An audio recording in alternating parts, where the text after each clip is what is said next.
own their own business. Everybody does, basically. And those of you who didn't raise your hand want to be salaryman forever? Is that how it works? Come on, come on. Don't be intense, don't be tight. Okay, the purpose is that how do we find these information, right? And how do I move the screen? Which one? Do you know this guy? Who's this guy? Come on, people, talk to me. Who is this guy right here? President of the United States. What's his name? Donald Trump. Donald Trump. Who is he? What's his background? Why is he so important? Can you share with me? You? Why is Donald Trump so important?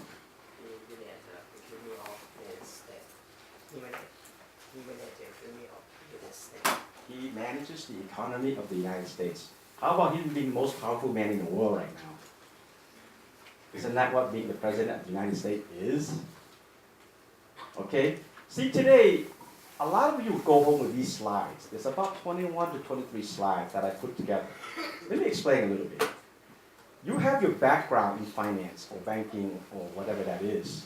You know how to read your annual reports. You know how to read the numbers that are given to you.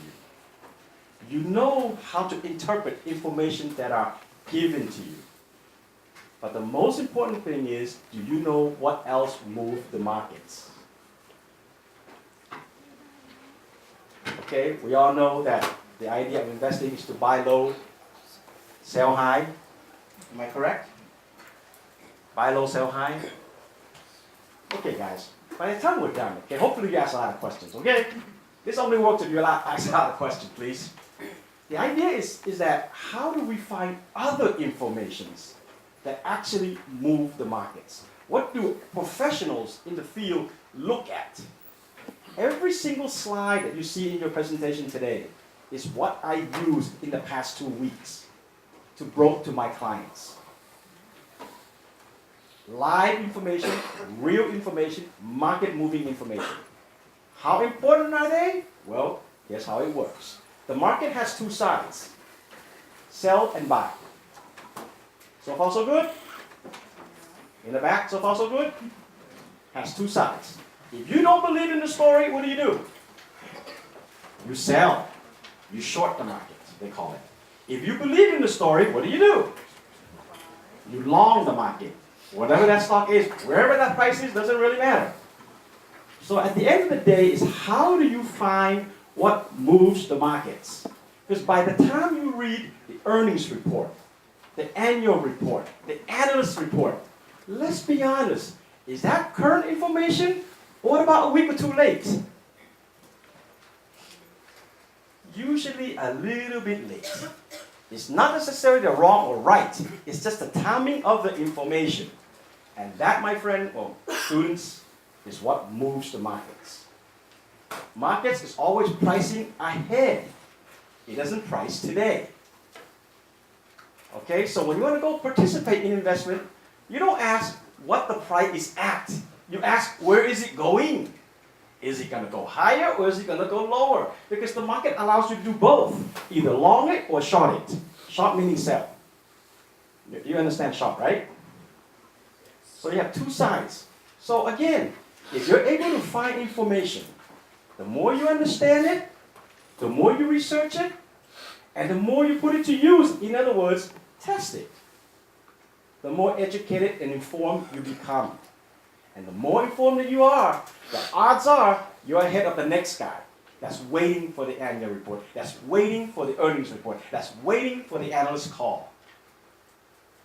Okay, so again, these slides that you're taking home today is what I use to speak to my clients the past 2 to 3 weeks, and we move big money.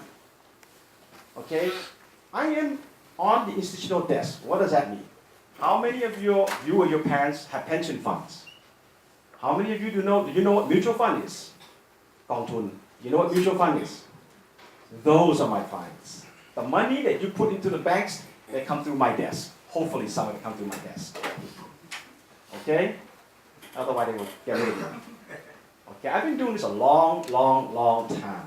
I started out as a financial planner selling life insurance before I moved into stockbroking.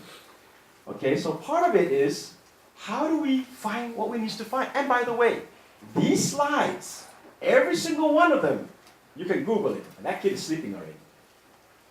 Okay? You can find it on Google. It is not privileged information. Stop thinking, how do I find inside information? Stop thinking of stuff you don't know. Focus on what you do know, or what you can find out, and how to find it. And most importantly, as I said before, how to implement it, how to make it work. Again, who's this guy? He's Donald Trump. Why is he important? Have you seen how much the Chinese market has come down in the past 2 months? By the way, do you know what a trade war is? What's a trade war? What's going on between the US and the Chinese right now? Louder, please. Tariff?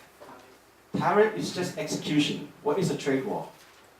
Why is Donald Trump want to have a fight? Again, regardless of your feeling for this guy, put it aside for a minute. Okay? Let's look at the facts. Why does he want to pick a fight? Again, the reason. Today's presentation is not about academic. It's about what we talk on subject and move the market. If you're able to anticipate something, you're going to be ahead of the curve. Just like we anticipated something's going to happen in China. You got out of China, you're ahead of the game. And then you have to ask me, why is Thailand not impacted? Why is the stock exchange of Thailand at 1750, outbeating everybody around the region? Why? Why are we one of the biggest performers right now? You should ask that too, and never stop asking why. By the way, what I tell you not to stop asking why, it's not just investment, it's everything in life. Don't ever stop asking why. That's how you keep going and keep going and keep going and keep going. Have you heard the word grit? G-R-I-T? How many of you heard the word grit? Uh-oh, Ajahn. Write it down, G-R-I-T. Google it. Have you ever heard of that .com called TED? TED something, I forgot. TED, it's on the website. Go to that website and Google the word grit. And listen to the lady. And practice it. And then you'll be successful. I guarantee you. Okay, part of it is trying to find information. So back to Donald Trump. Why does he want to pick a fight? And more importantly, is he justified in picking a fight? Answer me, please. Anybody? You? Why does Trump want to pick a fight? Part of it you could say is he's competing for factory jobs, to bring jobs back to the United States. So basically, he's protecting his own people. Part of it? What is called? It's called a populist policy. It's called a populist policy, and that is what's driving the stock market today. It has been since he got elected, and it's causing a huge wave throughout the whole world. Who got elected in Turkey? Populist policy. Who might get elected in Brazil next month on the 7th of October? Populist policy. Why is populist policy important? Who got elected in Italy? Populist policy. Why is populist policy so favorable to the population, to normal people on the ground? Because it helps you. Basically, the government is saying, okay, we're going to help you. We're going to lower your taxes. We're going to cut your VAT, your VAT down. We're going to put money in your pocket, regardless of the country being in debt or not. We're going to do that. And how many people don't want that? Everybody wants that. So when Trump did this, he triggered what's happening around the entire world, which is a populist policy. And that's what's causing the volatility in the stock market. Why? Those that depend on, the globalization started back about 2007. Okay, that's when the US triggered what is known as the WTO, all that agreement for the free trade. Who actually lost in that agreement? Who gained? Who lost? Emerging market gained, like Thailand. Who lost? Developed market, like Germany and the US. So when Trump came into office, what was the first thing he promised? Every trade deal, I'm going to rip it up and renegotiate. Is he wrong? Well, if you look at the stock market, they're telling him he's right. The US stock market is a new high, and the Chinese market is in the toilet. In the past 2-3 months, down 30%. That's wealth effect, bye-bye. That's their provident fund, bye-bye. That's their pension fund, bye-bye. That's their Ferrari, bye-bye. Right? Whereas the other guy's buying a new Ferrari. So again, if the market is telling you, what does that mean for the global market like Thailand as well? You see, this is what you need to do as a student, is you search these information and try to understand it. Of course, you don't have the experience to look inside, in depth of the information, but you do have smartphone, you have access to the internet. Nowadays, when I was growing up, I didn't have any of that. So it's hard to find information, not like it is today. So the onus is on you to find this information. Okay, so this is why we put this picture here. Okay, indicators. Again, everything you see on your phone, on a slide, I've been using the past 3 weeks. Been using it to call my clients, been using it to move money. Sell and buy. Hopefully when you leave today, you will understand some of it, and what you don't understand, you can ask. Okay, and try to find out. Okay, look on this left side. Emerging Market Index. What is MSCI? Does anybody know? Okay, doesn't matter. You just know how to use it, okay? There are two sides of the monies, investors. There are retailers, like ourselves, including me, and there are institutional investors, the banks, the mutual funds, the hedge funds. They call it smart money flow. That's what they call it. These money managers, they need a benchmark to gauge how they perform. They take your money and they invest. If they go up 1%, and yet this index goes up 1%, are they doing a good job? No. Why? Because investors are paying them fee to manage the money. They charge a pretty good fee. Nothing is for free. So they just expect you to beat something. And one of that something is benchmark.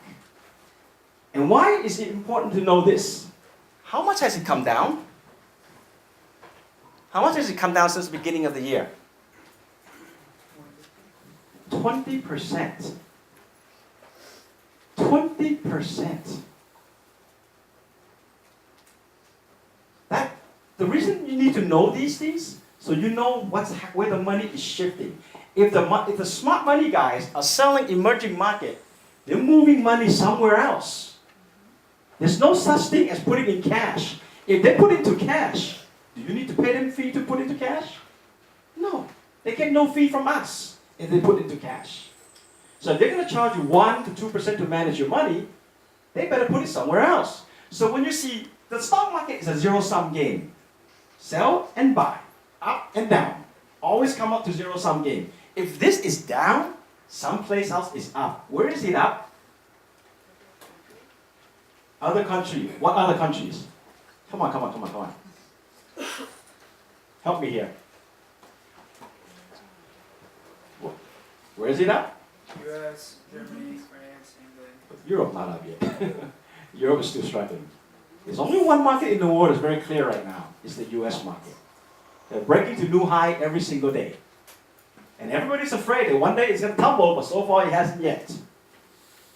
My point is, if you know these indices, and the major ones only, like MSCI, you can pretty much gauge the sentiment where it's going to go. For example, if this thing starts to bounce up, odds are very good around the region, Thailand, Hong Kong, Indonesia, Singapore, Malaysia, the stock will start to go up. Because it's considered an emerging market index in relative term. Are we clear on that so far? Are we good? Okay, so this is why information is very important. You need to know why is money moving away from what. At the same time, when you see them selling down, you better get out. Hopefully you got out there somewhere in March or April before you got here. So tracking these information is quite important. Is it easy? No. For people like yourself, you have to Google it, you have to set up the spreadsheet, but it is readily available every single day. Free information. I did not present a single thing that's not free information today. But you have to work to find it. That's what moves the market. How many of you, the banking, finance majors here, actually pay for information today? How many of you have smartphones? Hopefully everybody. How many of you load CNBC app? Bloomberg? Only one? Why? Why haven't you loaded? Any particular reason? Don't be shy. Don't be shy. Why? It's free. If I were you, when I leave here today, listen to Andy say that even on his phone, he has all that stuff. Wall Street Journal, CNBC, Barron's, Yahoo, Bloomberg at the bottom here. You can start there because it costs you nothing. It is free. And even if you read it and don't understand what it's trying to tell you, you know what you're going to learn? Vocabulary. Why is vocabulary important? These are technical terms that professionals use every single day. I teach these guys that joined our company not long ago, that's sitting up front. The first thing you have to do is learn the lingo. If you want to be successful as an investor, you need to understand the lingo that is used. And the only way you're going to learn that lingo is read. Read, read, read, read, read. And when you read these free apps, you'll get to a point where, well, she got it for free, he gets it for free, she gets it for free. Where's the value? It gets diluted. Where's the value of that free information? Then you get to the next step. If you want to open, a lot of you raise your hand when I ask you how many of you want to own your own business. Don't you have to have capital investments? You want to open a coffee shop, you got to pay for the beans. You want to open a bread shop, you got to pay for the bread. You want to open a shoe store, you got to pay for the rent. If you want to make money in the stock market, shouldn't you have the same attitude? It's where do I get information that other people don't get? Pay for it. Wall Street Journal. If you apply to subscribe to Wall Street Journal, one fee, you get access to Market Watch, you get access to Barron's. And these information move markets. Because these are the information that professional brokers like myself read every single day. I read a lot. I read a lot now than if I was in school. I wasn't a very good student. Okay? But I know how to make money. And the reason I know how to make money, because I know if I put in the time to read, I might be ahead of the next guy.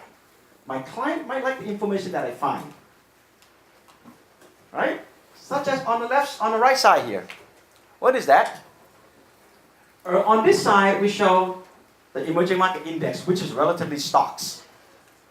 On this side is what? Emerging market forex index. Did you know we have this? No. Now that you do, how do we use it?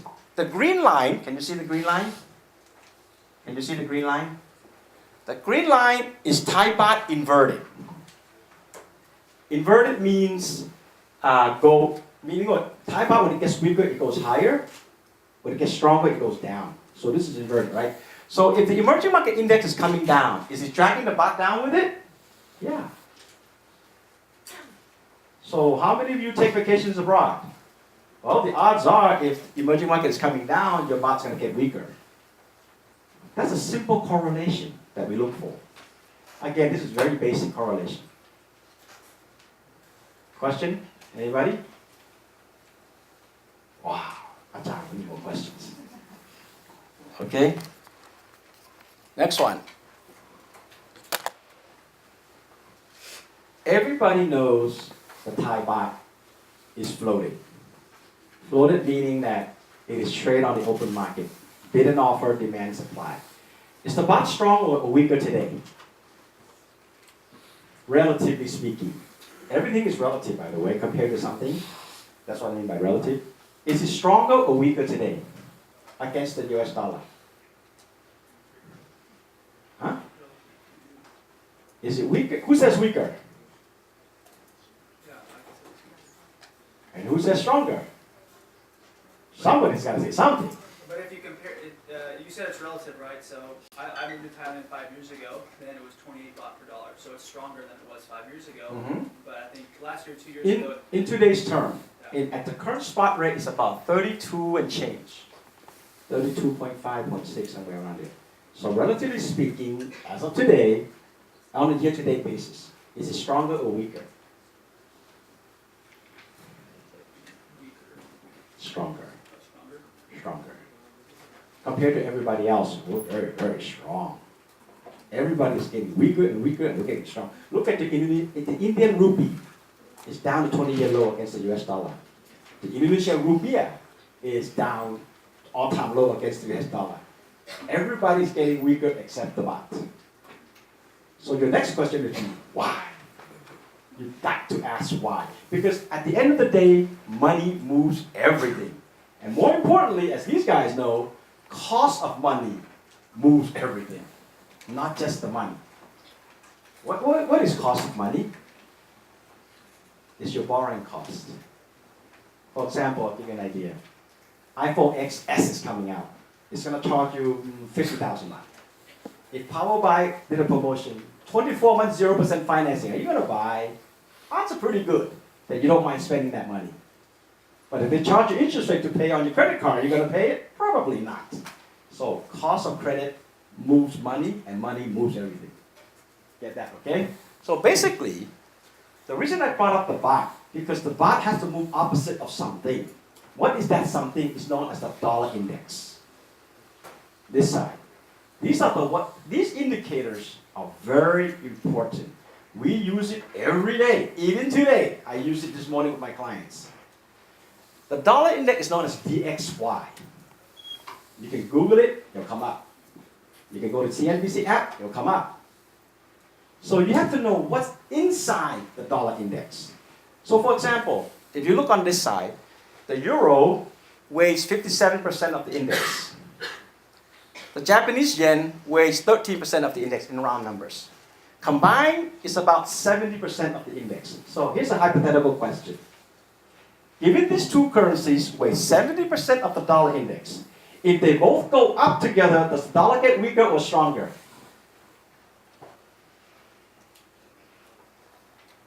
Come on, think. The dollar is a fiat currency. Fiat meaning that you spend it, you get something back. So there has to be an underlying value. This is known as the dollar index. Everybody that invests in the global market knows this, or at least have to know it. So inside this index has these 6 currencies. Obviously, it's dominated by the top 2, top 3. Again, hypothetically, if these 2 currencies on top, which weighs 70% of the dollar index, if both go up, if the euro and the yen go up, meaning stronger, does the dollar get weaker or stronger? Weaker. So tomorrow morning, yesterday, Bank of Japan came out and said, we're gonna do a stimulus, or we're not gonna unwind the stimulus. The yen got weaker. The ECB, well, Italy is a big headache for me. I'm not gonna raise my rates, so the euro gets weaker. What are the odds of the dollar getting stronger now?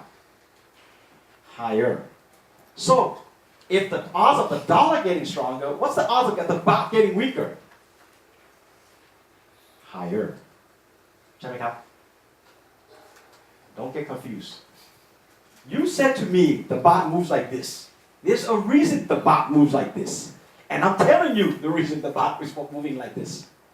This is the dollar index. There are 6 currencies inside this index. Wherever this currency goes, it impacts the dollar. And wherever the dollar goes, it impacts the baht. So if you opened the newspaper this morning and saw that the European Union ECB, which is the European Central Bank, says, we're going to print a lot of money. We're going to make the euro very, very cheap. What are the odds of the baht getting weaker? Will the baht get weaker or stronger? If the ECB says, I want to make my money real cheap, will the baht get weaker or stronger? Who says weaker? Okay, you don't understand this now. Everything moves because of something. Understand that in the stock market. The currency is the most important factor you need to know, and what moves the currency, it drives everything. Why? Let's say a Falang comes in to buy, a foreign investor buy Thai stocks today at 35 baht to the dollar, for argument's sake. He buys the stock today. And that stock goes up 10%. In absolute terms, in the stock, he made how much? 10%.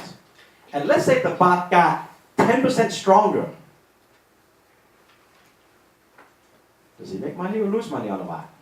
Because remember, he's a foreigner. He took the dollar, he bought the Thai stocks, and now the baht got stronger. Does he make money? You see why currency is important? At the same time, if the stock goes up and the currency goes up, does he make money? He loses money. Perfect example, India. The Indian stock market was up year to date. And yet, if you were to buy a mutual fund at the local bank in Thailand, it's down. Because the currency lost 20%, even though the market went up 10%. It diluted all the profit from the stock itself. This is why money is very important. Currency is very important. And that is pretty much the subject of my conversation today, is how to monitor what moves these monies. The cost of credit. The example I gave you about the iPhone.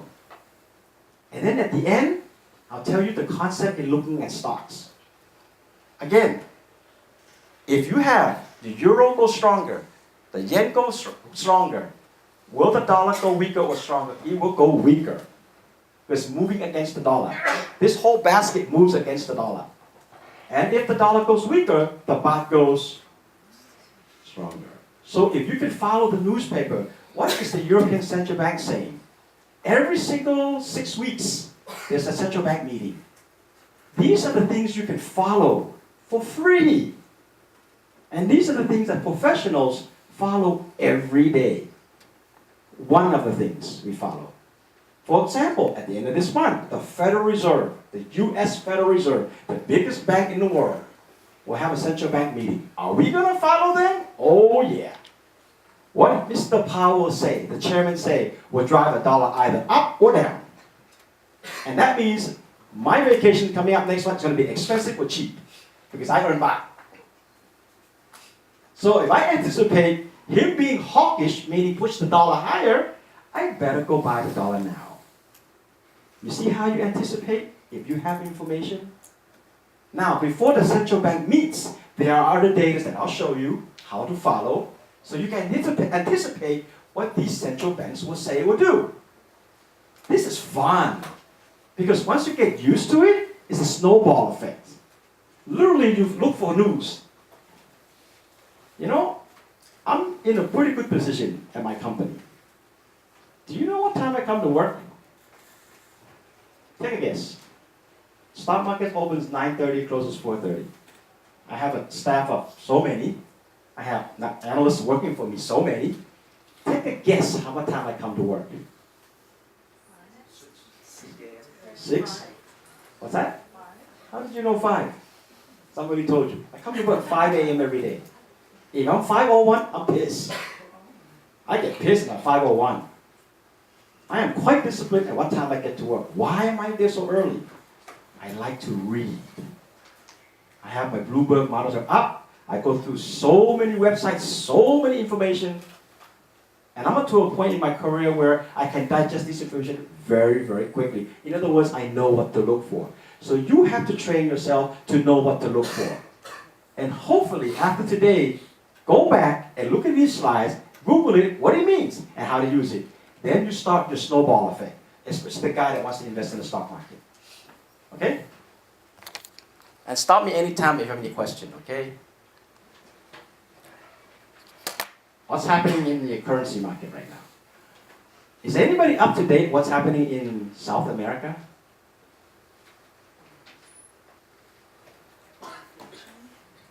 What's happening here? Take a look. The fragile five, we call it. They are South African rand, Turkish lira, Indonesian rupiah. When it goes up, it means it gets weaker against the dollar, okay? Indian rupee, that I mentioned earlier, and the Brazil real. Let me ask you something. If the baht gets weaker today, is your cost of living going higher or lower? Higher. Why? Because you gotta pay more. Exactly. Because your currency weaker, we are still net importers. Thailand being an emerging market economy, we are still net importers of everything except rice. Okay, we're self-sustaining on rice. But everything else you literally have to import. And if your currency gets weaker, who are they going to pass that cost to? To you and me. Am I right? That's why following the currency market will dictate what you do in your stock investment portfolio. Because if you see your currency getting weaker, just hypothetically, what stock sector are you going to buy? Who benefits if the currency gets weaker? Speak up, speak up. Don't fall asleep on me. Speak up. Exporters. You see how that works? If you see the U.S. Central Bank this coming in the month, he's going to talk a lot. And when Chairman Powell talks a lot, the dollar gets stronger. And if the dollar gets stronger, my baht's going to get weaker. If I believe that's going to happen, I'm looking ahead, I'm going to buy the exporter sector. Hypothetically. See how the logic works? At the same time, the other way. Winners, it's a zero-sum game. If you think the exporter is going to do well, who's going to get hurt? You short that side of the market. You can make money both sides. In layman's terms, in simple terms, that's exactly how the stock market works. But you got to know what indicators you're looking for. So why are these fragile five important? What does the word contagion mean? Hello? What does the word contagion mean?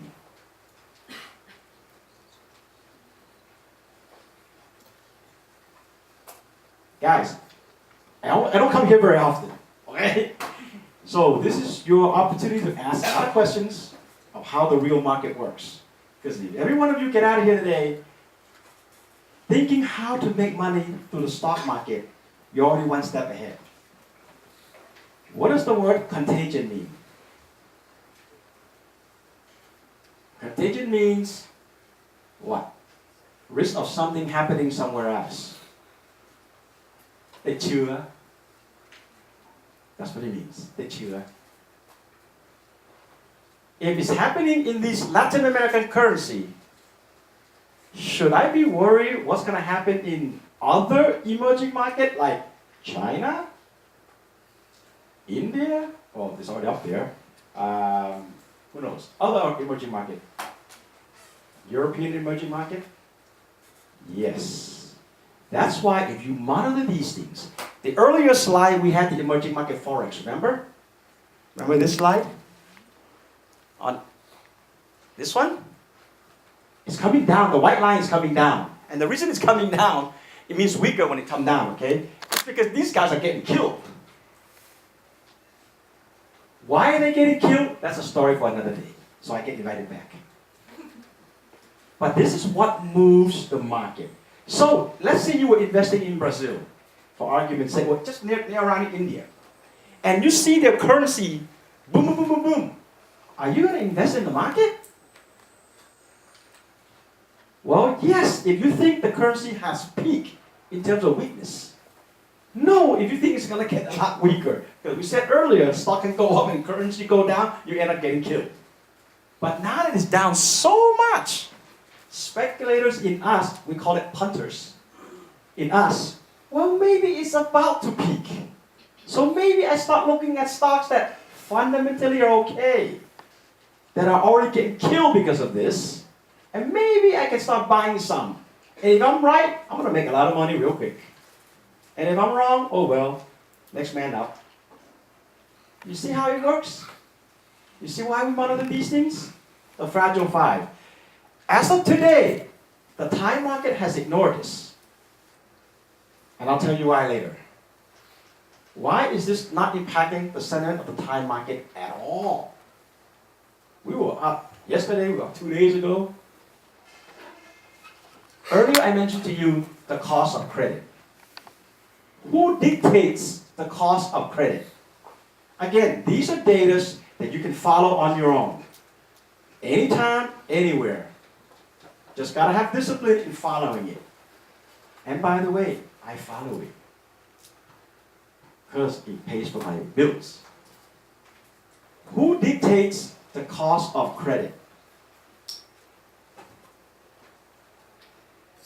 Central banks. What do they dictate? Rates. Rates. Bank of Thailand met yesterday. What did Bank of Thailand do? I have no clue, PND. Well, they held rates at 1.5%. 1.5% is dirt cheap. When they set a benchmark rate, let's say Bank of Thailand 1.5, it means your Kasikorn Bank, your Bangkok Bank, your Krung Thai Bank has a spread, has a margin that they price off of that. If the Bank of Thailand borrowing lending rate is 1.5, they're going to charge the bank 2.5, and the bank going to charge you and me 3.5. It's what sets your mortgage rates, it's what sets your current, you don't buy a house, right? You're going to buy a car, right? It sets your car rate, your loan rate. So where the central bank dictates the rate is very important. And here's why. When the rates goes up, the cost of money gets expensive. If cost of money gets expensive, risk go up or risk go down? Risk appetite. Risk appetite. Down. Get my? If it costs me more money to invest, I'm going to hesitate to invest. If it costs me to charge my credit card to buy that iPhone, I'm not going to buy it. But if they give me 24 months 0% financing, give it to me in 2 colors. You follow the train of thought? It is that simple, by the way. I make it so simple. Cost of credit. Look at these guys. Indonesia 6-month interbank rate. It jumped up. 2018 is on this side, okay? The yellow line. South Africa bank rate, it jumped up. Malaysian bank rate, it jumped up. Philippine overnight bank rate, it jumped up. Why do you think the currency is getting weaker? Because the foreigners are running for the door. Because interest rates goes up, risk appetite goes down. Risk appetite goes down, the stock market goes kaput. So, if you leave here today with nothing more than this, I'm happy. Follow the central banks. What did they say? Why did they say it? Why did they say it? Why did Bank of Thailand kept at 1.5% yesterday? Well, because inflation is still so. It's not high yet. Because the objective of central bank is only 2 things. Control inflation, your cost of living, and control job market. Because they know that if they keep costs down, businesses will invest. If business invest, students like you will have jobs. If the borrowing cost goes up, investment will stop, and people like you will have a hard time finding jobs. That's why it's very important to follow the central banks. Okay? Any questions so far? I like to take that, huh? Back to this one. Okay, I mentioned to you earlier, we look for the cost of credit. By the time they announce, it's yesterday's news. The market I mentioned to you earlier is always looking 6 months ahead. The stock market always looks 6 months ahead. In layman's terms, it means if the market is up, they see the economy very strong 6 months from now. Why? Because listed companies' earnings should be good. Means the economy is good, they're selling better, they're making profit, market's good. So far so good. Everything is looking ahead. So how do we gauge where the cost of credit is going? It is known as a credit default swap, CDS. Yang. This is the level where guys like me will come and tell you. If guys like me don't tell you, you don't read about it in the books. Credit default swap. What does each word mean? Credit. ปล่อยกู้ Default โอกาสเจ๊ง Swap แลกเปลี่ยน So what does that mean? It means Before I give credit to Turkey, every time the bank gives you a loan, they hedge their position. They hedge their risk. What does hedging mean? I can't hear you. ถูกต้องเผื่อ I think Thai word is เผื่อ Every time the financial industry does something, it's never one way. It's always เผื่อ something else happens. If they're going to give you a 30-year loan, they have to hedge that money in case you default. One, making you buy life insurance in case you die. That way the loan is paid for. Or two, they put in the spread in case if your credit rating is not very good, they put in a little bit of a buffer to charge you more. So, before institutional investors give out any loans in the financial sector, they look at the CDS, Credit Default Swap. Again, unless guys like me come and tell you, you won't read about it in the books. When CDS is up, what does it mean? It's premium. เหมือนกับซื้อ insurance เลย It's buying protection in case something goes wrong. Right? CDS. So, why did P&D bring this to you? Look at the CDS for our Latin America or emerging market country. Brazil, South Africa, Argentina, Turkey. Is it up? Oh yeah. Up a lot. So what does that mean? It means that if Turkey wants to borrow money today, meaning their central banks, people that cannot go kaput, not you and me, okay, not the people, but the bank, the institutional banks, the system. If they want to borrow money today, they have to pay 560 basis points on top of the normal loan or normal rates. How many basis points in 1%? This guy better know. How many basis points in 1%? Hello? Seriously? 100 basis point is in 1%. So 2% is 200 basis point. 2.5% is 250 basis points. We speak in basis points. When you read on research paper, this is what I mean by part of lingual. You need to understand the terminology that is used, the technical terms that are used. They have to pay 560 basis points. What does that tell me as an investor if I'm going to go buy Turkey today? I'm not. Now, if it starts to come down, that means risk is up or down? Lower. At the same time, let me ask you this. If CDS is up, is currency getting weaker or stronger? Weaker. Because cost of credit is getting more expensive. The economy is going to stall. People are not going to spend. Debt's going to go higher, especially those that borrow in dollar term or euro term or other currency terms. Now automatically the interest rate go higher because the currency got weaker. They borrow at 5%. The currency goes down 5%. All of a sudden interest burden is 10% in simple terms. That's why we, on the desk, my Bloomberg, every morning.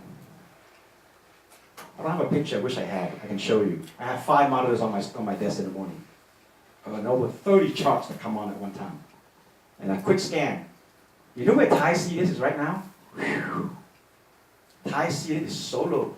Implied very little risk. That's why your baht is holding against everybody else. So far so good? หลงทางยังครับ? Oh, you wanted data, you got data today. I have a question. Yep. So you said sometimes we see a correlation between two things, but it's kind of like which came first, the chicken or the egg.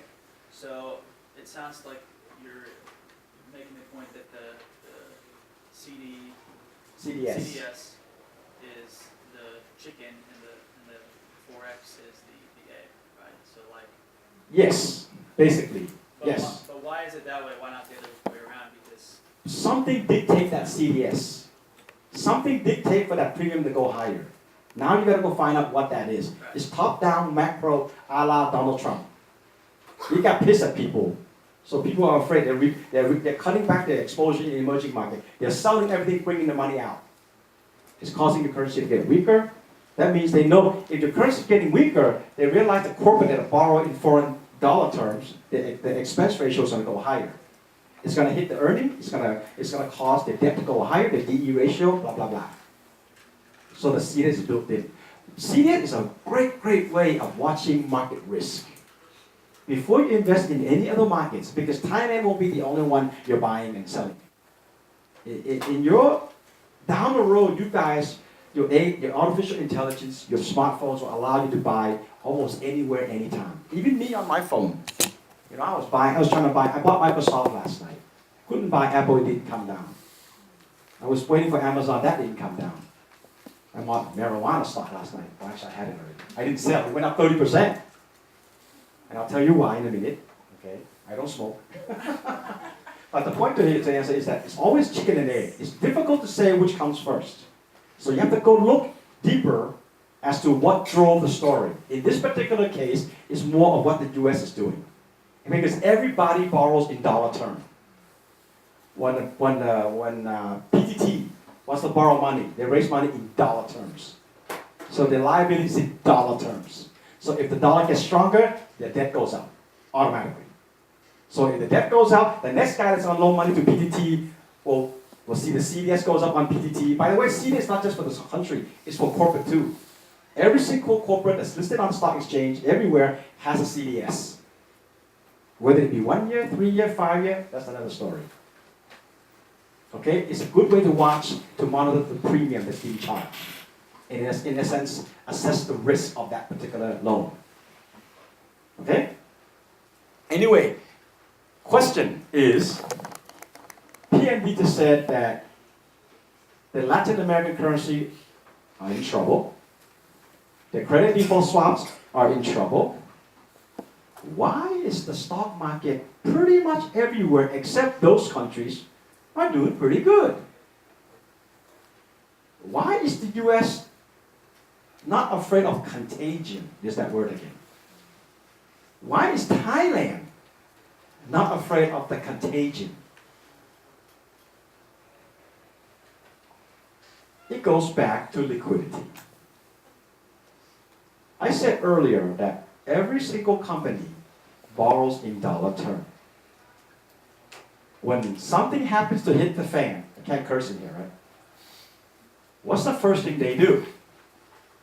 They look to acquire dollar to repay their debt. So far so good? It's like if you were to borrow $1,000 and tomorrow you know, in 2 days time you know your currency is going to get weaker. Are you going to rush to cover your loan if you can? Odds are very high you'll rush to cover your loan before it gets expensive. So you want access to that dollar. Here's a new indicator for you. Again, unless guys like me come tell you, you won't read it in the books. Left side, 10 spread. Right side, LIBOR. What do they mean? How do I use them? Basically, interbank rates. It's what the banks charge each other. LIBOR. What they charge each other. Banks are considered safe, am I right? Kasikorn, Bangkok Bank, if they want to lend each other money, they're considered safe. I can do that to him. He works for me. Am I right? So, if the 10 spread, which is again interest charge, is down, does that mean cost of borrowing or accessing dollar up or down? Down. Same thing on this side. This is why the market is a little bit complacent. It's not a contagion yet because access to dollar funding is still readily available. When this thing goes up, boom, like it did back, I didn't go back that long. Back in 2012, when Greece caused problems and the market went down, you just see the 10 spread. It was through the roof because everybody was trying to access dollar to pay their debt and the charges went ridiculous. So if you can't access dollar to pay your debt, automatically your debt burden goes up. And if your debt burden goes up, your earnings go down. And your stock prices go down. Again, macro data that we follow. This morning, I just spoke to 2 of my clients on that particular indicator. Because why is the market not panicking when US rates are going higher? This morning was a breakout on a 10-year yield. Remember, at the end of the day, cost of credit drives everything. Drives your currency, and the currency drives the stock market. A lot of you are going to get lost. I wouldn't be surprised. I expect you to get lost. But hopefully, you get the gist that something happened to move something along the way. And when you go back today, go look at these 20-some odd slides and figure out what does what.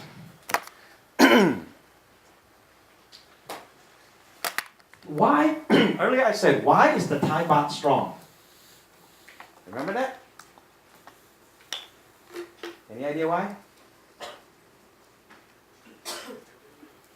How many of you were around during Tom Yam Goong? How many of you remember 1996? Not many, I don't think, right? How many of you heard your parents talk about 1996? Tom Yam Goong. When the world collapsed, when the baht floated. It went from 25 peg to $1 to 60 to $1 in a matter of 2 months. Why did it happen? Look at this particular part under Thailand. Back in 1996, companies and banks, percent of GDP in forex debt meaning dollar debt, was at 59.1%. Jane? That meant when the currency got weaker, when the baht got weaker, they got killed. Right? Now look at today. From 59% to only 30.9%. But look at everyone else. South Africa, Brazil, Turkey, India, Indonesia. They all went up. We went down. Our debt exposure in forex term went down in 22 years, past 22 years. Everybody else went up. Now you know why the baht is strong and the other 5 are going bye-bye. Like Fast and Furious 5, you know. You see how data works? If you do research, client asked me, why is the baht so strong? And how can it stay so strong? I pulled up this data. This is why the baht is so strong. Because through thick and thin, whether you agree or not, the Thai government managed to lower their foreign exposure debt, foreign currency debt. Household debt is still okay, but it's going up because a lot of you guys are speculating condominiums. But that's the story for another day. But this is why the baht is strong. So, if you see this kind of data, do we expect the baht to collapse? Do we expect the baht to collapse? No. Do we expect the baht to go as weak as the South Africans, the Brazilians, or the Turkish? No. And the reason behind that is this. It is that simple, by the way. Our current account to deficit is 9% plus. There's only one country that's higher than us, Taiwan. Meaning that the government is disciplined. They don't spend more than they make. That's what it means. So when you see these data, the current account numbers, the debt to GDP numbers, these are the numbers you can follow in your Bangkok Post, in your Nations, in your Google. That's free information that's readily available for everyone that can help you decide where you want to invest in the stock market. So far so good? Yep, am I? Okay, I'll skip this one. Okay. This is, again, unless it's me coming to tell you, it's not real. You can read it in the books, in the textbooks. But these are data that I follow every single week. What moves the stock exchange of Thailand? Over 30-some odd percent, maybe 40% of the stocks are linked to oil in one way or the other. PTT, PTTEP, refineries, chemicals, all somewhat oil related. So where the oil price goes, so go these stocks, relatively speaking, in simple terms. All right? So at the same time, how many of you drive? A lot of you drive. How many of you got to pay for gas? Well, no, you got to pay for gas. So where the oil price goes, it affects you. How do we know which way the oil price is going to go? Data. This data on top here is known as the CFTC data. Commodity Futures Trading Commission. It is published every Friday night in the US. What does it tell me? How many of you know hedge funds? What a hedge fund is? Hedge fund. How many of you want to be a hedge fund? Come on. They're the guys driving Ferraris and Lamborghinis, okay? Okay. How many of you know the word speculators? Speculators. People that are betting on something. They're speculating something. Hedge funds are your smart money flow. They're the big money. They're the one that moves things very quickly. They don't waste time. They can kill you for all they care. They'll move very quickly. They look at these data. What we look here is known as a net position. Long and short. Net long and net short. The stock markets, okay, you know there are stock prices, right? They move up and down in absolute terms. But there are things that are driving these things, such as options. Do you know what options are? Options is leveraging. You have $1, you can buy $5. So you can lose $5 by betting $1 or make $5 by betting $1. That's called leveraging in the options and futures market. They call it. You're betting the future. Right? When you buy a stock on the ticker, you're betting at the current price. And hopefully it'll go up as you hope. But if you're leveraging 10 times, 20 times, whatever your margin is, you want to know these positions. For example, what I highlight in green. How many of you know, how many type of oil are there in the world? I thought it was one, right? It's two. There's a US oil known as NYMEX, WTI, and there's a global oil known as Brent. Why is it important? Brent is what moves the stock market in Thailand. If you can follow oil, you can follow the direction of the stock market. Because 40% of the market cap is linked to oil. So let's say if oil were to move up 5% tomorrow, odds are pretty good the stock market will go up. And vice versa. What does this tell me? Brent oil on a weekly chain ending September 4. There's 21,477 net long. What does long mean? What does long mean? What does long mean? No, long means you're buying hoping it goes up. You're betting on a stock, on the price going up. If you're short, you're betting the price going down. That's basic terminology, okay? You're long, you're betting it going up. If you're short, you're betting it going down. This is a net long position. You notice how much it's changed on a weekly basis? From August 28 to September 4, you see that Brent went up 17%, 16.9% in long position. Whereas NYMEX, the WTI, went up 3.8% only. Again, everything is about probability. Probability, that's Thailand. Probability. Everything is about which way I think it's gonna move. Because if I know for 100%, I don't need a job. I can stay home and play the stock market all day. But everything is about probability. If you had to see this number, and you saw that the hedge fund and speculators increased their long by 17% on this particular asset, which is Brent, and they only increased it by 4% or 3.8% on WTI. What are the odds of this week WTI go up more than the Brent side? Which one will go up higher? Which one does the market think is will move faster higher? What is it? Brent. เข้าใจไหม? If the hedge fund, if you can find this thing, it's readily available on Google every Friday evening US time, which is Saturday morning our time. If you Google CFTC oil position, it will come up. And you'll see that they increased Brent by 16%. They only increased NYMEX with WTI by only 3.8%. It's telling you that the big money, the smart money flow, is positioning for Brent should go faster and higher. At the same time, they shorted. They reduced 16.5% in natural gas. Or let's look on this side, on the copper. You see the copper number? I didn't highlight it in green. On August 28th, it was negative 20,000 contract. You see that? Negative means short. They're betting it to go down. The following week, they increased that bet by 5,000 contracts. Negative 25,392. They increased it by 21%. Are they looking for copper price to go down or up?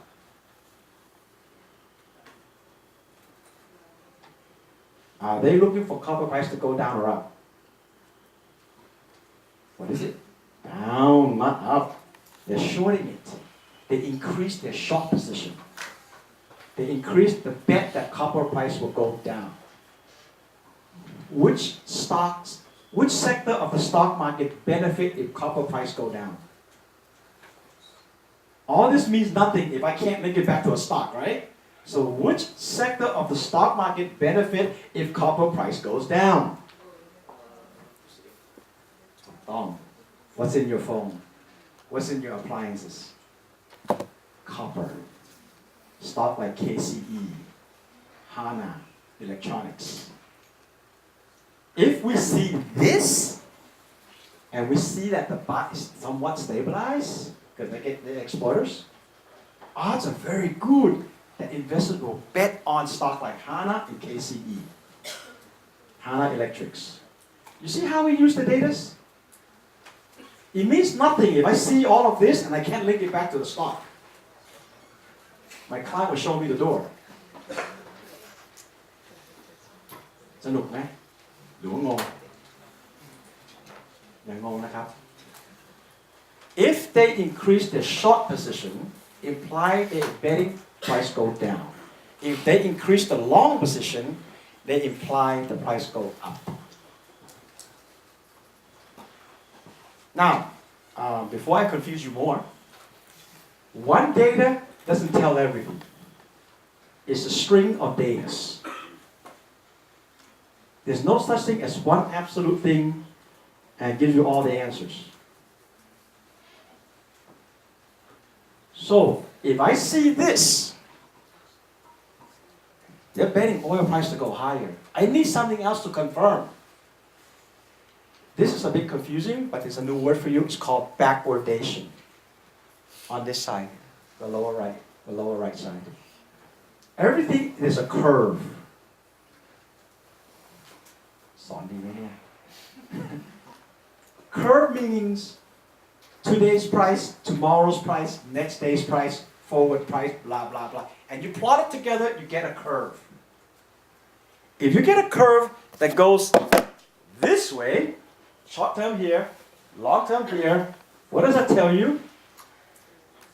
Prices today is here, prices tomorrow is here, is hoping the price will go higher. At the same time, if the short term is here, and the long term is here, what's it telling you? Whatever that is going to go lower. So go back to the credit cards for a minute. If the yield curve, yield is the interest rates on your risk-free deposit. The Bank of Thailand issue you a 1-year bond, 2-year bond. That's risk-free because the country cannot go jing. If the yield curve goes like this, meaning cheap here, expensive there, is the economy good or bad? Very good. Why? Because the bank's cost of lending or borrowing for the Bank of Thailand is today's value is low. But when they lend it to you, they picture you 30-year mortgage, it's high. So they make the spread. They borrow at 1%, they lend it out at 5%. They get a 4% spread. Everything is a yield curve. Everything is a curve. So, before I get out of this subject, if the yield curve goes like this, backward, the short term is high, and the long term is low, what's it telling you about the economy? It's going to go kaput. Why? Short-term borrowing costs go higher, bank has to charge you more. You're not going to invest in that coffee shop now. Forget about it. Borrowing costs too high. You're not going to buy that house because borrowing costs too high. You're not going to buy that car because borrowing costs too high. You're not going to buy that car. That guy can't sell your car. That seller will be out of a job. He's out of a job. He's not going to buy the next iPhone. Blah, blah, blah, and blah. You see the logic? Knowing and if there's nothing that you get today, leave with this. Understand the curve. Everything in the stock market moves in curves. Whether it be cost of borrowing as a yield curve, whether it be oil price as a curve. In this case, it's a backwardation curve. It means normal curve is this, right? Short-term lower, long-term higher. Backward is short-term higher, long-term lower. For the oil market, it's considered very good. For the borrowing banks market, it's considered very bad. But this being backward and confirming with this being long, I'm going to tell my client, and I did, stay long your oil stocks, your PTT, your PTEP. Because odds are very good oil price will go higher and higher and higher. This was written back in early September. Where's the oil price last night? Up another 1.5%, breaking $80. Go check. Since September 4, this data came out. Where's the oil price then? And where is it today? September 20, whatever it is. It's up. You see? We see the data. We're betting on that data being right. And we tell our clients, stay long the oil. And that time, TTEP was down in the toilet too. So they're making money now. You see how this works? As an investor, if you know these data, you would have bought PTEP too. So, just a test. If upstream, which is your PTT and PTEP, is up, who's getting hurt? Again, zero-sum game. You always look at two sides, never look at one. Just like when you career path, look at things that are bad, don't look at things that are good. There's nothing that will go one way. Risk management is something you have to learn. All of you are here because you're born in a silver spoon. You expect everything to be nice. But when doo-doo hits the fan, it ain't that nice. Okay? So, who gets hurt? If upstream is winning because oil price going higher, who gets hurt? Downstream. Who are the downstream? Refiners. Who are the refiners? Oil come up as crude, they have to grind it or refine it before they put it into your gas tank. Why do they get hurt? Because they have to pay more. Their margins go down, right? Their costs go up, their profit goes down. In simple terms. Always two sides of the stock market, never just one. Again, you don't read this in the textbook, okay? Because I didn't. Alright? So, next. Let's skip this before you get confused, okay? Again, CFTC data, we talked about money earlier, right? Remember the dollar index? Remember that the euro has about, okay, this is very good. Remember that dollar index chart that I showed you? The euro has 57% in the dollar index, right? And the Japanese yen is 13% in the dollar index. If you look at this chart, net position, negative 7,219. Are they short or long the British or the euro? You're gonna have fun with this one. Are they shorting or long the euro? Are they betting? Let's not use the word betting. Are they positioning for a weaker or stronger euro?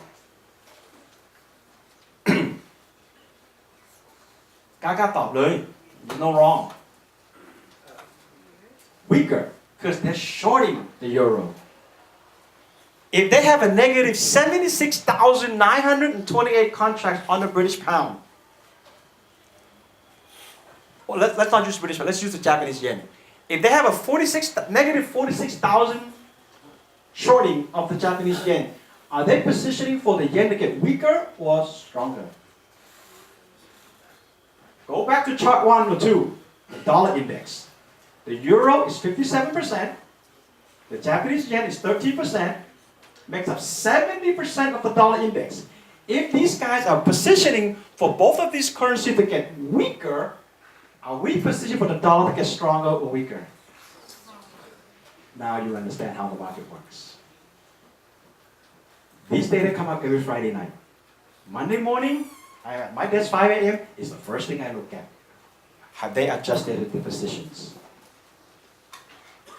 If they're long, have they cut down? If they're short, have they covered their shorts? Look at the top left, that's the dollar index. Top left, that's the US dollar position. It was negative toward the end of 2017. You see that? Now they're long 34,000 contracts. What are they telling you? They're positioning for the dollar to be stronger. So we have to cross-check. What makes the dollar index? Well, Andy just said 70% is euro and yen. Are they shorting the two currencies? Yes. So it confirms to you there that the market, the professionals are positioning for the dollar to get stronger. So if I'm on a vacation in the US next month, am I buying the dollar now? Yes. Am I positioning for the baht to get weaker? Yes. Am I buying export stock? Yes. Until this data changes. So look, you see how I tie all that together? This is what I do for a living. So I do every single day, and this is free information. This is nothing that you cannot find on your own, but you just gotta know how to put it together. All right, so here,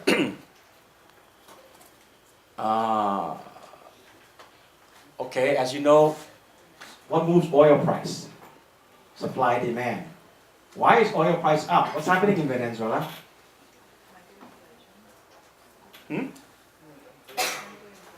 Hyperinflation. Where did you get that word? That just came out yesterday. Yeah, inflation at 50%. Okay, before I forget. Okay.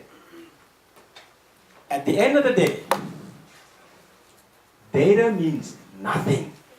We can be absolutely dead on all the data that we analyzed. But if the fund flow doesn't come to confirm that, it means nothing. What is the fund flow? Investor buying or selling. Investor buying or selling. That's known as a fund flow. Fund is money. Flow is coming and going. Left side, that's a domestic institutional clients. These are your professional money managers in Thailand. Look at them. Look what they did since March to now. They bought 123 billion baht of Thai stocks. Remember I told you it's a zero-sum game? Who's selling? Look on this side. Oh, this is US dollar. I forgot to convert that to baht. Basically, they sold 200 billion baht of Thai stock. The foreigners did. Who's right and wrong? Time will tell.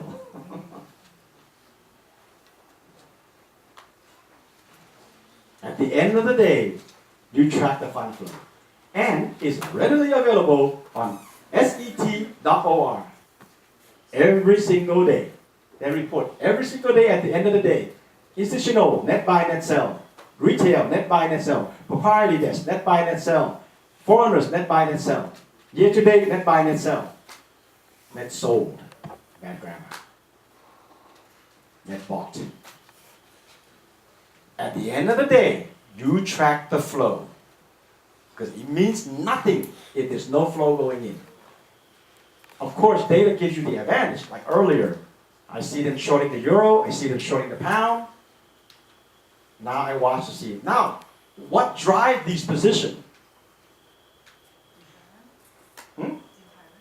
Everywhere. Politics. We use the word geopolitical risk. That's the word we use. Right? Before I go, when we look at stocks, I like this one, Apple. How many of you have used iPhones? By the way, when you look at the stock, you know what multiples are, right? PE, price to earning ratio. Have you learned that yet? Right, price to book ratio. If PE is high, it means that the market values you more, is willing to pay a premium for you. If the PE is low, price divided by earnings is low, it means that they value you less. How many of you use Androids? Samsung? Come on, guys. And how many of you use iPhones? Wow. Now we know why the market values Apple more than Samsung 3 times. The PE on Apple stock is 18 times earnings, they call it. Whereas on Samsung, 6. Look at the hand raised in this room. You want to buy winners, you don't want to follow losers. Take your emotion out of this. Android is very, very good. So tell me, this is just for fun. This is how we analyze stocks now, okay? Before I end. Okay, we look at all the data that analysts provide. You got the PE, you got the price. I don't know if you can see on your phone, but you have the analyst consensus, as in what target price they give. That gives you the momentum to go. Oh, these are your economic calendars that I follow every single week. My team generates this every Monday morning for my clients too. We follow what events are coming. For example, on the 27th, we have the Federal Reserve meeting. We're going to be watching that. They're going to be positioning around on the 20th with what's going to happen on the 27th, 1 week ahead. You'll see the dollar quite volatile. You'll see the baht quite volatile. Because central bank moves everything, right? So basically, again, these are data that we follow, economic data that I told you earlier. Before I lose you guys, asset allocations, EPS, blah, blah, blah. Let me get to this chart that I want to get to. Can you see this on your phone, the last chart? Can you see it? I can't, the line doesn't come up. There are red lines. There are 5 red lines. Can you see it? Chart number 27. And this is how we know when to buy that stock and when to sell that stock, regardless of what we think of that story. Can you see it? Chart 27. Good enough. Ow. ทำไมมีแค่26เองอ่ะคุณโน้ต But anyway, how many of you know the word standard deviation? You know what standard deviation is? Okay. What you didn't see on your phone, and we'll update you later, is that every stock price has a standard deviation, average. In simple terms, average. We normally use 6-month price average. Where is the average? Rule of thumb, when you buy a stock, because there are 2 types of buyers. Value investor that buy today and hold on forever, and those that trade the market, which I have a feeling 99% of you will be. Buy today, sell tomorrow, you make money. Right? So this is quite important to you. Regardless of everything that I just said earlier, what dictates the market and the stock itself, this drives the price. This is what I use to sell to my client for 11 years now. It's a 6-month regression analysis. It goes back 6 months in terms of price. It has a mean, meaning average, and it's telling me where it is the price at right now. Is it +1 standard deviation, +2 standard deviation, or -1 or -2? Simple question. If the stock is at -2 standard deviation, without knowing anything else, just the price itself, because at the end of the day, price action is the most important. Do we buy, do we sell that stock? If it's at -2 standard deviation, do we buy, do we sell? How many say buy? How many say sell? All the sells are wrong. Odds are you're wrong. Rule of thumb in finance, okay, in the stock market. Again, this is just rule of thumb. Nothing is ever finite. Anything is a -2 standard deviation is considered oversold. Oversold means people got out already. Those that want to get out, got out already. So if you believe in that stock, it's time for you to start looking to buy. At the same time, if it goes to +2 standard deviation, +2 meaning away from mean, right? 6-month mean. Do we follow buy or do we sell? Odds are you're going to sell. Because if you buy at that level, you better be patient. Because professional investors see that it's a +2 standard deviation. The odds of it going to +3, not so easy. More importantly, even if it does go to +3, it might not hold. Because they'll be trimming on the way up. When you buy +2, the hedge fund will sell against you on the way up. Rule of thumb, standard deviation 6 months, regression analysis. +2 is overbought, -2 is oversold. Too bad I didn't have enough. Okay, this is actually good. CPN on the right side. Before it broke down 2 days ago, it was a +3 standard deviation. The green line is, you don't see the red line, but it's way up there. We told clients, good news already factored in. Investors already bought on whatever the good news may be. But odds are, if you buy it today, you're going to hold it a long time. So why not trim your risk, meaning risk-adjusted return, you lock in some profit. What happened to CPN price yesterday? This is current, by the way. We called this yesterday. That's why it's not in your phone, because I just added this yesterday. The stock was down almost 3% yesterday. When we put this out to the market, I know the investor know that, hey, I have profit in this. It went up to +3 because I have profit now. I better lock in some before I can't get out. It doesn't mean you sell all of it. It just said you got to sell some of it. But if you're playing with small money, you sell all. Right? On the other side, you have BDMS. Fundamentally sound. But PE is a bit high. It's trading at -2 sigma. Sigma is standard deviation. Odds are it's not going to fall too much below that because over the past 6 months, it dipped below that just barely in May. By using standard deviation or regression analysis, it allows you to see the range of your stock prices. So even if you don't know anything today, go look this up. It takes some homework. You got to put it on a spreadsheet. Because it'll tell you, hey, I can sell that, zero-sum game, I can sell that and buy that. I move money to here. Does it mean it's not going to go higher? No, it's just telling you what are the odds. What's the probability? Question on this one? This is fun. This is important. I use this every single morning for the past 11 years. There's not a single stock that I call to my clients that don't show this chart, regression analysis. I write my own notes every single day. Till this day, I still write my own notes. I enjoy writing it. Question? Logic ง่ายๆเลย -2. If you like to buy, you better look at it. +2. If you have profit, you better sell some.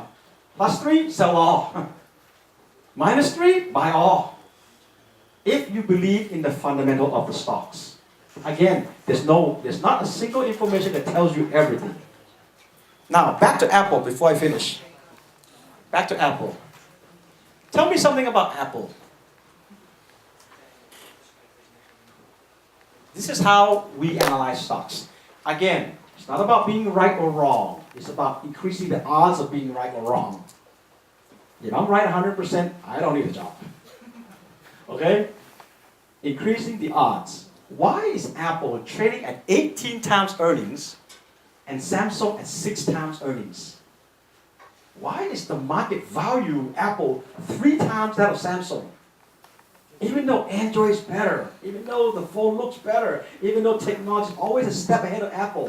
Why? It's market share? No. What else? Could be one of them, other reasons. Why? What else? Let's see if we can guess this one. Again, right or wrong, I don't know, but it's the way we think, okay? Tell me. Why did Warren Buffett bought 5% of Apple? Everybody knows Warren Buffett, right? The old man from Omaha. He lost, by the way, he underperformed, because he didn't buy any Tesla until he bought Apple. So why does the market value one stock more than the other to the amount of 3 times?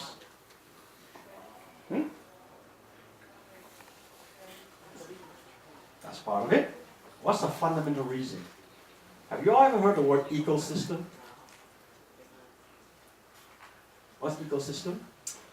I think in the context that you're talking about is that Apple doesn't just have a product, but they have a whole line of products that work together and sync together. That's an ecosystem. So if you buy into Apple, you know, if you get the iPhone, well, you're stuck in the ecosystem. You're going to get the, chances are you're going to get the laptop, you're going to get the Apple TV, you're going to get the power cords, you're going to get the And more importantly, you get repeat buyers. yeah. They've been around 11 years. I bought the very first iPhone. I bought every new iPhone that ever came out, every single year. But this is the first year I'm not buying a new one. And yet, I am loading up on Apple stocks. Why? Ecosystem. What do I mean? Just because Andy has iPhone X and he doesn't want to buy XS, doesn't mean the guy that has iPhone 6 won't be upgrading. Doesn't mean that the guy that has iPhone 7 won't be upgrading. That's an ecosystem. They have been around long enough. They created demand within their own ecosystem that you eventually have to upgrade to it. If you had the old iPad, can you upgrade the new iOS last night? No. If you have the old iPad still, you're stuck using Apple. You got no choice but to upgrade your iPad next. My son came to me, Dad, I need a new iPad. The battery's not holding. Oh, here we go again, spend money. That's when it hit me. Holy crap. I'm not buying anything new, but the guy behind me that's been using the old stuff, like been knocked down to my kids, they want something new. And they're used to using this particular iOS. I ask you to raise your hand. Almost everyone, 80% using Apple phones, Apple products. You have iTunes, you have this and have that. Samsung, do they have their own ecosystem? Who owns the Android? Bingo. That's why there's 3 times difference to value. Can Samsung dictate you change your phone? No. Can Apple make my son ask for a new iPad last night? Yes, because he can't upgrade the new version. That's how we look at stocks. You look at the narrative, you look at the story, and then you look at the valuation. And then you say, okay, is it worth it at that valuation? Is it going to go longer? Is it going to go shorter? For me, I have a purpose. Hopefully my kids will go to the States to study in 4 years' time. I need dollar term. I've been buying Apple and Microsoft. Last night too, I bought some of Microsoft. Now, speculation. Amazon and Apple. What don't they have that they need? Again, my purpose of my story now, before I end, is to, what happened here, is to show you how I look at stocks. Why did they come up with these big screens? Why did they go away from the Star Trek phone? Have you seen the old Star Trek movie? You know, the flip phone? Or what's it, Motorola? I used to love those phones. Why did they come with screens? Come on. This is fun. I'm teaching you to think here. Why did they come with screens? Why? No. No. What else? Versatility. No. What else? Advertisements. What is the most attractive thing to consumers? Pictures tells 1,000 words, right? So they see bigger screen. What's the advantage of bigger screens? What's that? That too. What else? Video streaming. How many of you take the BTS? Every one of you watch something while you're on the BTS. That's why they came out with screens and went away from the buttons. So, does Apple have video streaming content? Think. No. I'll get to the point. No. Who has it? Netflix. Why is Netflix so good? Why is Netflix trading 100 times multiples? What is the consumer betting on? Why are they willing to pay 100 times over earnings, which is very expensive, by the way? Apple is only 18 times. Microsoft's only 16 times. Netflix and Amazon is 100 times. What is the market speculating on Netflix? And the purpose of my story is to teach you how to think and follow the narrative. Apple is known to create these big screens. They have an ecosystem. They want to keep their customer there. They know the biggest trend is video streaming. Whatever that video is. Why is the market willing to pay 100 times on Netflix? Or whatever the multiple is. Why am I willing to buy Netflix at $348 a share? Maybe there's going to be some sort of merger. There's no such thing as merging with Apple. They buy them. Oh yeah, buy. You see the speculation happening? When something goes so expensive in terms of PE, they're speculating something. Market is speculating something on that stock. How many Emmy did Netflix win just 2 days ago? You don't follow the news? 23. The stock price went up 5% that day. Why? Why is winning the Emmy so important to the stock price? Earlier I taught you Davis. Now I'm teaching you how to think a story, okay?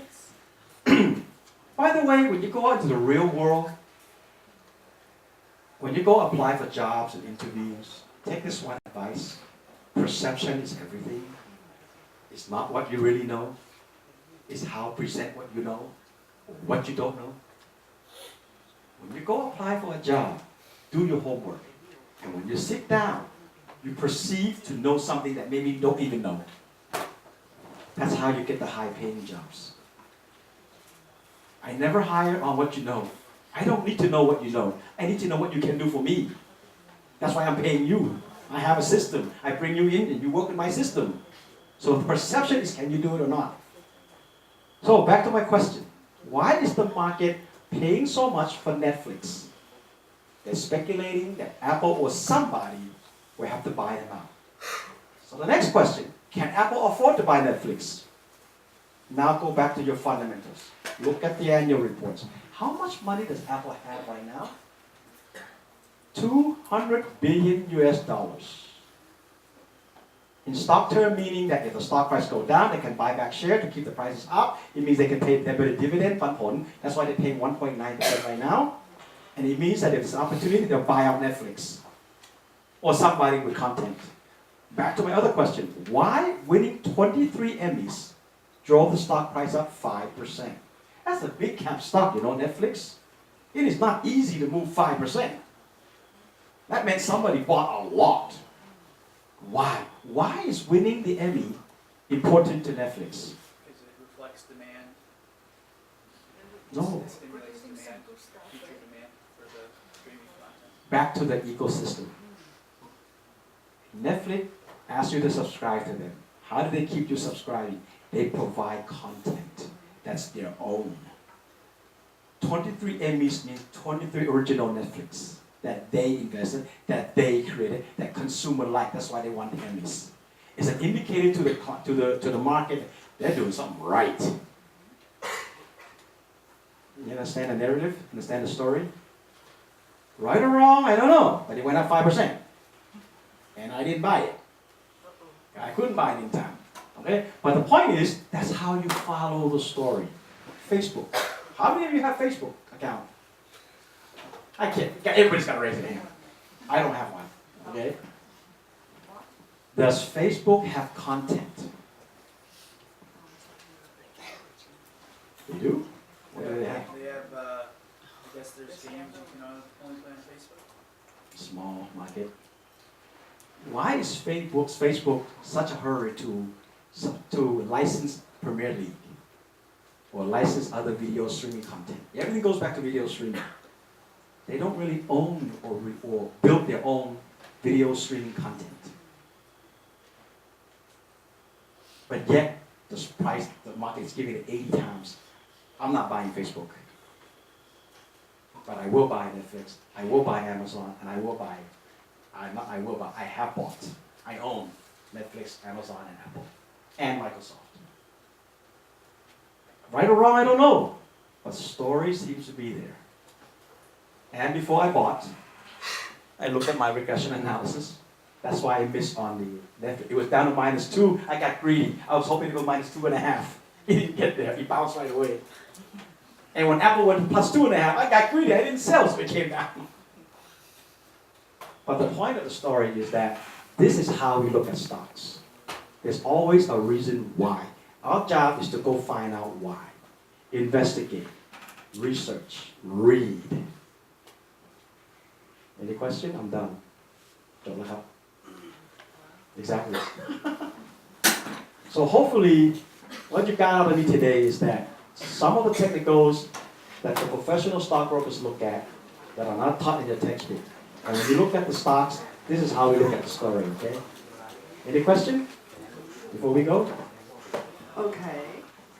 I just want to make some announcement here. If 5 of the students who came up with the questions who could Andy, we will have some prize for all of you who ask the questions. That's kind of the gift, huh? So 5 questions, please raise your hand. Okay, 1. Actually, I tried to understand these things when I used to be 17 years old, like back to 5 years. I would like to ask you only one thing. Which book should I read in order to make me understand the basics? I had read I actually go in Googles and all the things. I read in English, I read in Thai, but somehow still it doesn't make me understand what is stocks market. It is not that I'm not interested in, but it is just that my brain could not take it.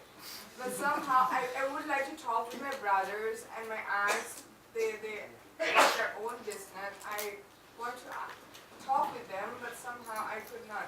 As you said, like in terms of like vocabularies. So which book should I read?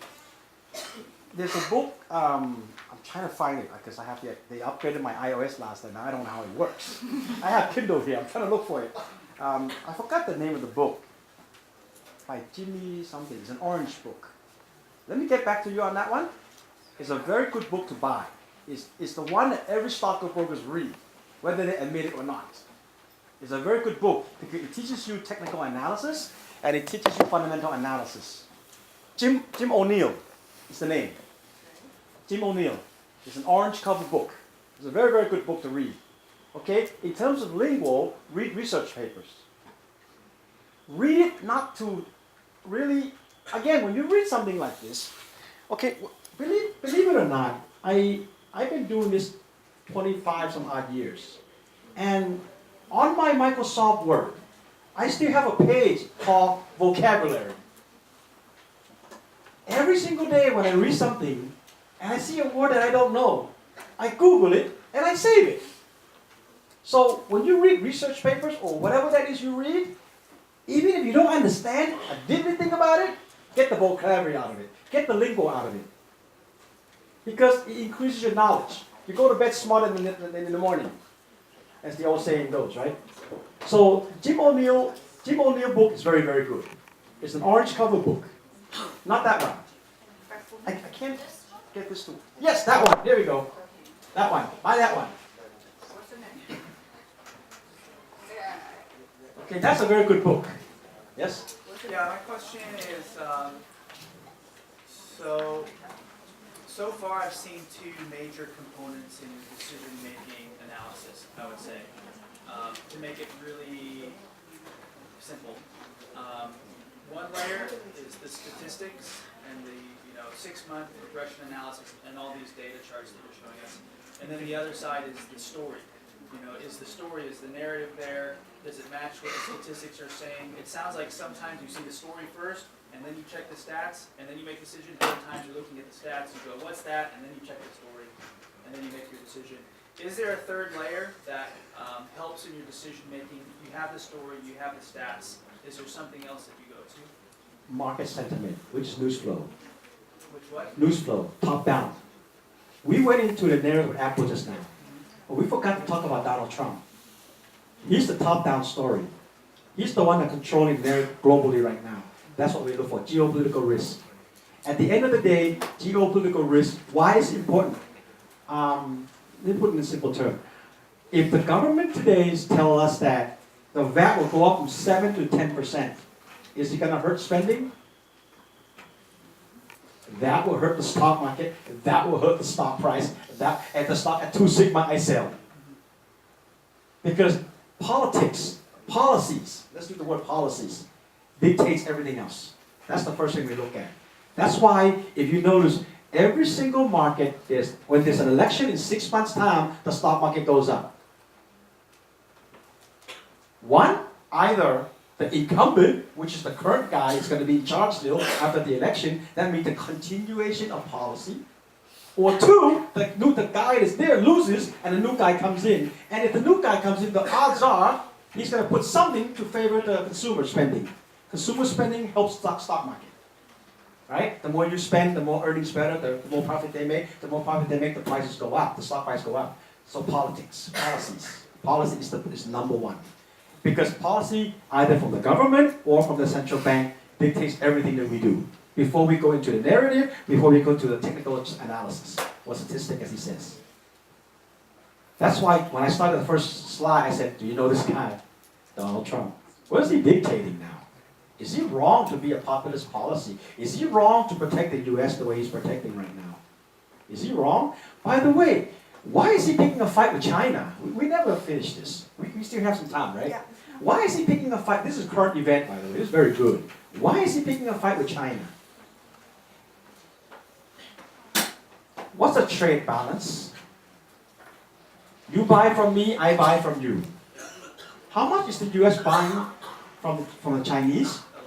A lot. How many more times? I'll tell you, 3 times. 3 to 4 times. Is that fair?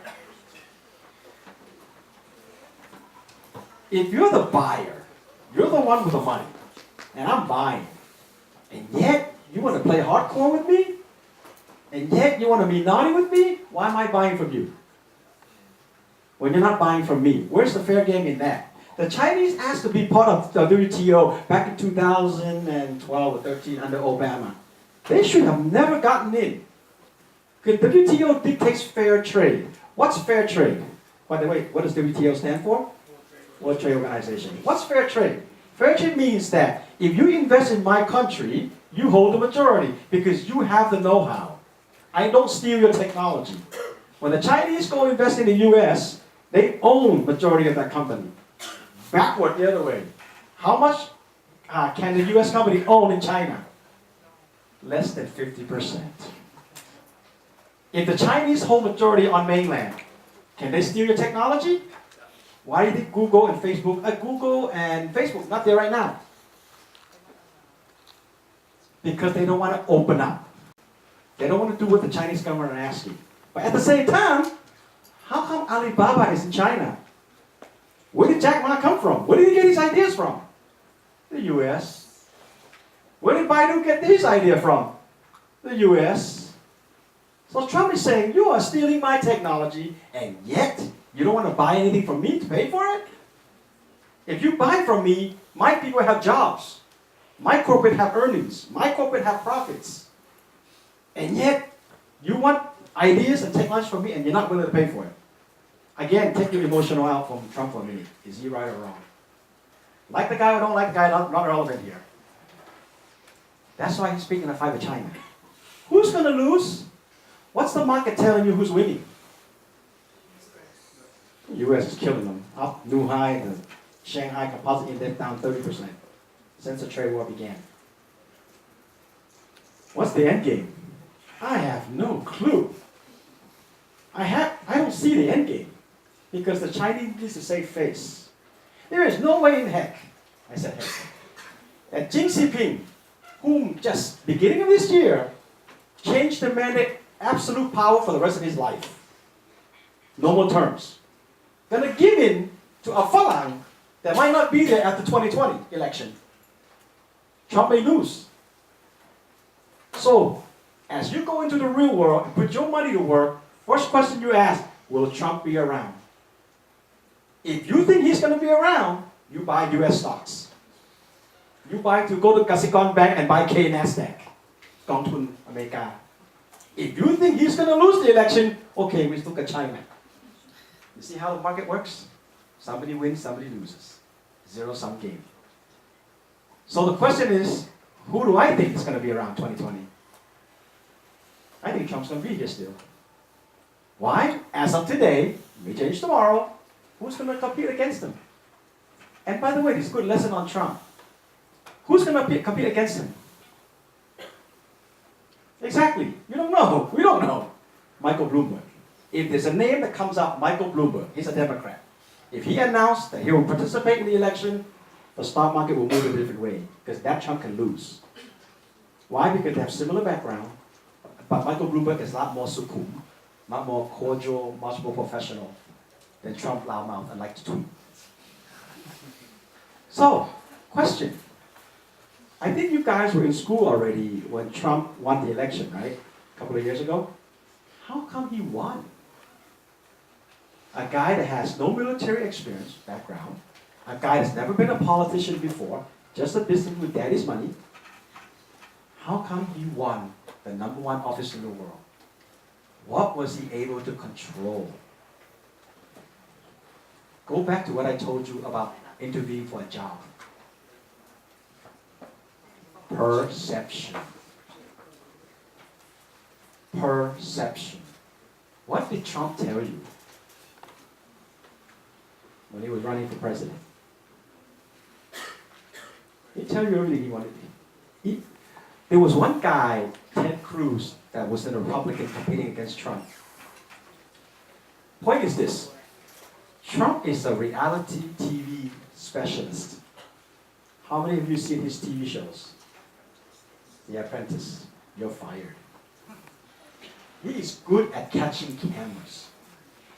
During the election, during the running for the presidential election, the campaigning, every time his competitor was announcing some kind of TV platform interview, what did Trump do?